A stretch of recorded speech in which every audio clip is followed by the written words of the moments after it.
What's up, guys? I thought I thought I would think and my brain would work, but my brain don't work, so I'm trying to think that I thought what I did. Let's try this again. So, if you want to import a car from Japan, there's quite a few steps to it. Um, it's not just sending somebody some money over there and you get a car on the port in a couple weeks. Like, it's quite a process. I'm gonna go briefly over everything that you have to do, but there's some, I'm sure you can do some research and find some more detailed stuff on how to import, but my experience, I'm going to explain that. So I used a company in Japan called MKT Japan, and I had them bid on something I saw in auction. Obviously, I can't bid on it because I'm not a dealer in Japan. So the company I use, MKT Japan, can bid on cars that you see in auction.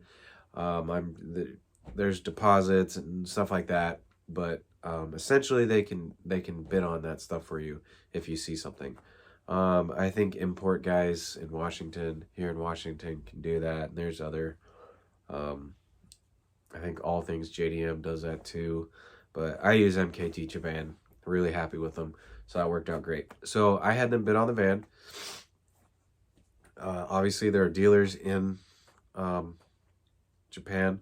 I think MKT already sells vehicles already, just like in their lot, if you will.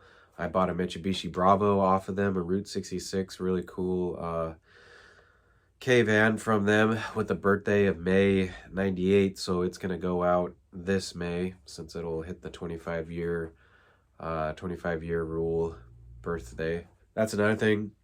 Before you do any of this, get yourself straight on importing rules and guidelines and blah, blah, blah. See what your state is like importing into. I know there are some states that it ain't worth even trying to import into. You could probably register it in another state, but I don't know the rules about registering cars in other states unless you got family members there. I don't know. I've never had to cheat the system that way, so I couldn't tell you how it works. And also, make sure that it's 25 years or older. Otherwise, it will not be allowed in the United States. There are some exemptions, but you probably won't. You cannot. It's very hard to get those exemptions. And also, make sure it's not modified. Too modified. If it comes up, if you get a sandbar van converted to a Volkswagen, it may get sent back to Japan or destroyed, crushed, literally crushed here in the United States, because they're cracking down on these modified vehicles, like the little K-trucks with campers on them. Can't bring those over because they've been modified. Just really, really dumb rules, but hey, whatever. You got to do what you got to do. So just try not to get something that's too modified. Otherwise, the customs or something will have a heyday with it. And you probably won't get it. And you're out money because you're not going to get your money back. So I had MKT Japan bid on the van. That's the route I went. Bidding on something over there is mostly off of auction sheets. Looking at the auction sheets and seeing what grade it is. The van I got was a grade 3.5 and the highest is a 4. So if it's in super great condition with low miles and stuff like that, I think it'll get a grade 4. But look at the grades. There's different grades. You can research that. Grade R is a repair. Insurance put a claim on it for a repair or something. So who knows? It could be something not terribly bad. People are usually scared of a grade R, so you could pick up a grade R for really cheap. But there's different grades and all that stuff. So like I said, this van was a grade 3.5 with 4,600 kilometers in an auction with really good pictures and stuff. So I felt pretty confident that it was going to be a good buy. You can get some real turds in auction that look good, and then they get here and you're like, oh wow, that was a waste of money. But that's just kind of the way of the game. Like, even if you bought a car from a dealer, it could be the same thing. So just mentally be prepared. let's put it this way. Don't build it up so much so when it gets here, you get disappointed. Like, expect a turd, so when you get it and it's not a turd, you're super stoked. Because if you expect something to be perfect when it gets over here and it's a turd, you're going to be really disappointed. So first off, just be prepared for a turd. And if it's not, frick yeah, it's not a turd. So that's a fun part of buying something over there and just seeing what you get, essentially. So you found somebody, let's say you use MKT Japan. You use MKT Japan, you get the car. They're going to get it on a boat to ship over here. So this ain't Amazon. I know we're impatient Americans and we want stuff quickly, but that's not how it works. You're gonna probably be waiting. I waited 3 months. I've heard a lot of the guys wait 3 months. I've heard guys wait 6 months. I've heard guys wait a year. Really just depends. You could get lucky and get it quick, shipped in a month or 3 months, depending on the port. Sorry. Tacoma is a very hot port for getting stuff shipped to. So time frames are very usually a lot more longer of a ship time than say a port in Texas. So I'm having my other van sent to Texas because the weight is a lot less, and I'll just road trip down there and pick up the van, and it'll be a fun video to show a road trip. So just depending on the port, be prepared for a pretty good wait time for when they can ship it, because I mean, we went down to the port, and I'll show a picture. Actually, I'll show a little cut scene of the shipping boat.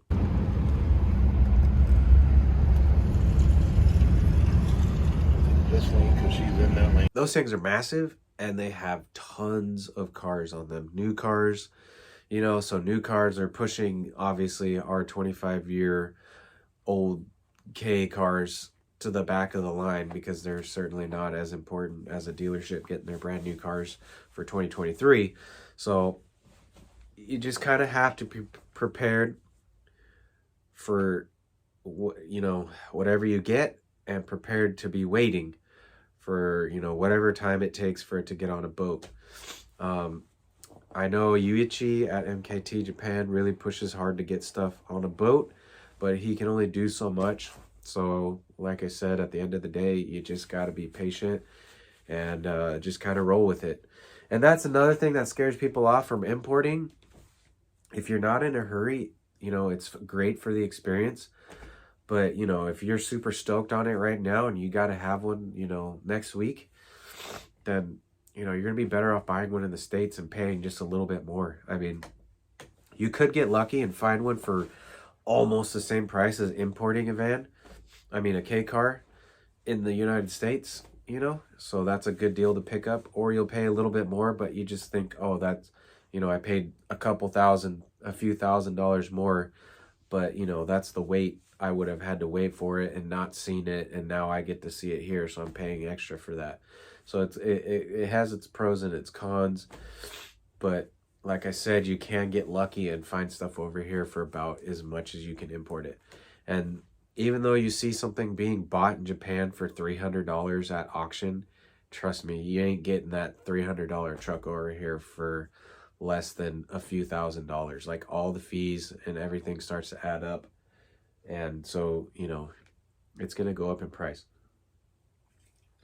So yes, that cheap price over there looks very enticing, but all the fees and everything, it adds up real quick by the time it gets over here.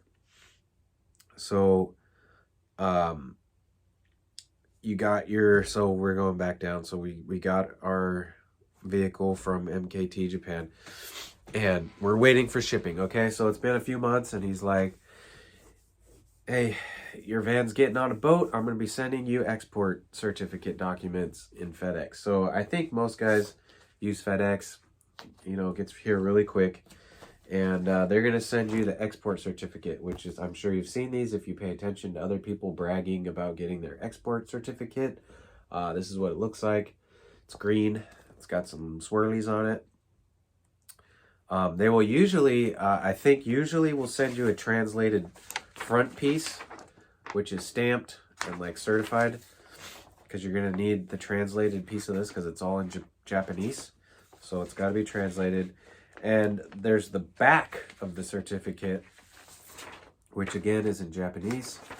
That will need to be translated for the DMV or wherever you register your vehicle. They're going to want to see a translated back of that piece of paper. So you will have the front translated, which I think is more for customs, and then the back part is more for registering it in your state to be translated. So you will have to get those translated. So they will send you these documents, and usually that means when they send you these documents, your car or truck is on the boat and you need to get your butt into gear and either A, get a broker, or do a ton of research figuring out which documents you need. I hate doing a lot of research and reading and all that. I don't have a lot of time. So I just went the easy route and used a broker. But if you get something from Japan that's over $2,500, by the time it leaves Japan with fees and everything, if it's over $2,500, I think you have to have a broker anyways. So I needed a broker, and I'll tell you what, it made it way easy. There's still a lot of stuff you got to do, but it made it very easy because A, they find all the documents that you need, and there's not a whole lot you need to do other than you fill them out. So you're gonna get a bill of lading, which is a receipt from mine was from Wallenius Wilhelm Ocean, which is the shipping company. So they'll give you a bill of lading, and once you get that BOL, that's when you got to start filling out documents, because that means it's on the boat and it's coming over, and you need to hurry up, because if it lands here before you get all those documents done and turned in, you'll get hit with fines, because they don't want, you know, random stuff getting sent over here with nobody claiming it. I think a terrorist act or something like that. So I used Sound Brokerage in Washington here, and so Gwen over there sent me all the documents I needed to fill out. So you're gonna have to fill out a bunch of documents, like DOT documents showing that it's exempt because it's 25 years or older, EPA documents showing it's exempt because it's 25 years or older, because you can't smog them. There's no, there's obviously, they're not up to date to today's standards of smog rules, and that's where you need to check with your state, because I think California makes you try to smog it anyways, because it's all politics and money, I think, at the end of the day. But don't listen to me. It's just a big money grab. So anyways, you're going to get DOT, EPA paperwork, stuff like that, and you're going to need to fill all that information out, which the broker will send you, so you don't have to try to find it online, because obviously you can do this yourself and find all this stuff online, but there's a lot of stuff, and you got to make sure you do it right. Otherwise, you're going to get hit with storage fees because you didn't do the right paperwork and something gets messed up. And I mean, I've heard horror stories where VIN numbers didn't match and they had to send the vehicle back to Japan, and they were out lots and lots of money. So, I mean, I used a broker. I think it was totally worth it. It does cost a little bit more money, but at the end of the day, I wanted it done right and done efficiently, and that's what I got. And I'm going to use them again for my other van for sure. So once you figure out if you're going to do it yourself or use a broker, that's when you start filling out all your paperwork. So once you fill out all your paperwork, turn it all in, broker or whoever, whatever you're doing says, hey, it's at the port, it's ready to go. What do you do next? You cannot just go down there and roll in and be like, hey, my van's here, can I get it? There's a little bit more to it than just that. So you're actually going to need something called a TWIT. I'm just kidding, it's called a TWIC. So you're going to need a TWIC card. which is Transportation Worker Identification Credential. So here's the kicker with the TWIC card, okay? So these things cost, it's a non-refundable $125, I think it's $125 fee to apply for one of these, okay? Just to apply. And then let's say you've got a sketchy background, which, I mean, I don't know your background. My background was clean. I used to get military base IDs all the time, so I knew I was going to be able to get it. But if you got some questionable stuff on your background, that might make it a little bit difficult to get it, because I mean, it goes through the FBI and all that crazy stuff to see, you know, if you're clean or not. And so I applied for the TWIC card, had a really good feeling I was going to get it, and I did. So that's the thing, it's $125 to get the card. But if you hire somebody to go with you who has a TWIC card, it's usually a minimum of $60 an hour. So I have 2 imports coming. That's $60 each time. That's $120. So basically paid for my TWIC card. And not only, this TWIC card also works for TSA pre-check. Shh, don't tell anybody I said that. They probably don't want you to know. But you can get right to the front of the line, and when you're flying with this guy, it works as a TSA pre-check card as well. So it's like a 2-in-1. So I got my TWIC card, so I can go down and pick up my vehicle. You don't need to. You can usually find somebody with a TWIC who offers TWIC card services who will go with you, because they need to go onto the port with you to get your vehicle. So once you get that, you got your TWIC, or you got somebody who's got your TWIC, who has a TWIC, you go down there and you go down to the port, and this is where you're going to need something else called an ROD. I think it's an ROD number. So you're gonna get down to the port, you're gonna give someone a call, they're gonna give you an ROD number, and then it's kind of all very like not confidential, but you know, like they want to make sure that you're the person there to pick up the vehicle, not some random person. You know, like they'll send you the info, and they want you to call usually when you're down there at the port, and to give you that number, because that's kind of like the code. You know, hey, such and such is here to pick up such and such car. And so you give them that number, and then the person on the port will, you know, tell you, okay, pull outside, and we'll bring the car to you. So you're also, that's another thing, you're gonna need transportation. All right, Scott picked up his truck, and we're gonna load it up right now.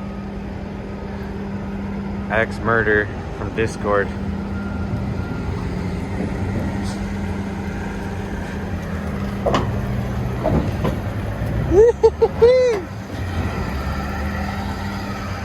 It's got a little bit of engine noise, but she started. I know what that is. Surge? Yeah? One of the hoses for the superchargers. Oh, okay. It's like cracked. I mean, she's a mossy mess, but shoot, she's running. Unless you live close by, and unless you had your K vehicle serviced in Japan, I would highly recommend towing it from the port and not driving it, because if it hasn't been serviced, then you don't know if it's even going to make it home, and you could potentially damage it by, you know, getting a little overexcited and trying to drive it home before taking a look at what's going on. So it's good just to tow it. I've heard that someone else just usually drives them off the port, but I think he's getting them serviced in Japan. So, you know, he's 100% sure that they're going to make it back to his lot. So I have a buddy, Scott, who's here in Washington, which he may be offering towing services and TWIC card services. So if you're getting something sent to Washington, Tacoma, he could possibly help you out. We haven't really discussed that, but I mean, you can send me a message, comment or whatever, and I can probably get you in touch with Scott as far as that goes. So maybe you can get your stuff towed off of the port and have a TWIC. have someone there with a TWIC card to retrieve the vehicle. So you got your vehicle, you got to load it up, or you're driving it, whatever. The next thing you have to do, you can't just take it home. You got to take that thing directly over to Customs, Homeland Security, Customs, whatever. And then Customs has to take all your documents and make sure that what you imported matches with the documents. And they want to see your frame number and your VIN number. So, for instance, sandbar truck. Sandbar trucks have the little metal tags. I mean, all the K trucks and vans usually have the little metal tags stamped with the VIN. You know, KS4 ... KV4 ... HH3 ... U44V ... you know, whatever. They want to see that. They want to see it match your documents, and they want to see it match the frame rail or the frame number. And that's usually stamped in the frame rail on the trucks or stamped in the body of like the vans, because they want to make sure you didn't just steal that tag off of something else and then stick it in another car, and you're importing something that's not 25 years or older because you're trying to cheat the system or whatever, import something you're not supposed to be importing.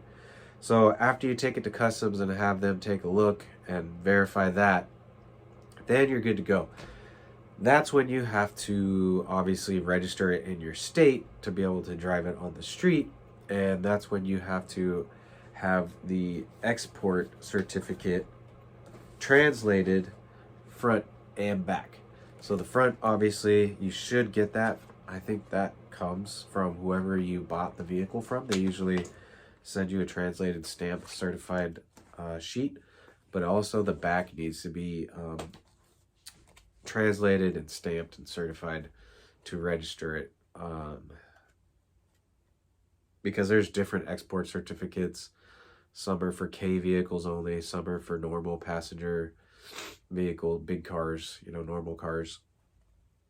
So yeah, once you do all that, then you should, you know, if you're in Washington, you're good to go. Other states, like I said, they might need inspection and smog and carb check and all that nonsense that just makes it a headache to import, because they want you to buy domestic and not import stuff. Again, it's all politics. But yeah, so hopefully that was somewhat helpful. It's a lot of information, but I mean, the real takeaway from this is do your research, be ready to wait. This isn't Amazon. It's going to take a while. And be ready to fill out all your paperwork. So make sure you have time. Like, if you're busy out of state working all the time and not around and just, you know, things are hectic, importing a vehicle might be a little difficult, because you need to be ready to fill out paperwork and go down and get the vehicle and all that stuff, because time is money, basically. If they sit at the port or wherever, there's storage fees and they'll add up real quick. But I think I went over everything I kind of wanted to talk about. But like I said, hit me up if you got any questions, or if you're importing something and need help getting it off the port. Again, me and my buddy have TWIC cards. We have a trailer, and yeah, hopefully that was helpful. It's a lot to take in, but I 100% recommend importing a vehicle if you can and have the time and have the money to do it. I think it's a really cool experience and very unique, and just a fun story. And you know, every import has a story. Every imported car has a story. So it's just fun to have a little story with your car. But yeah, cool. Take it easy, guys. See you on the next one.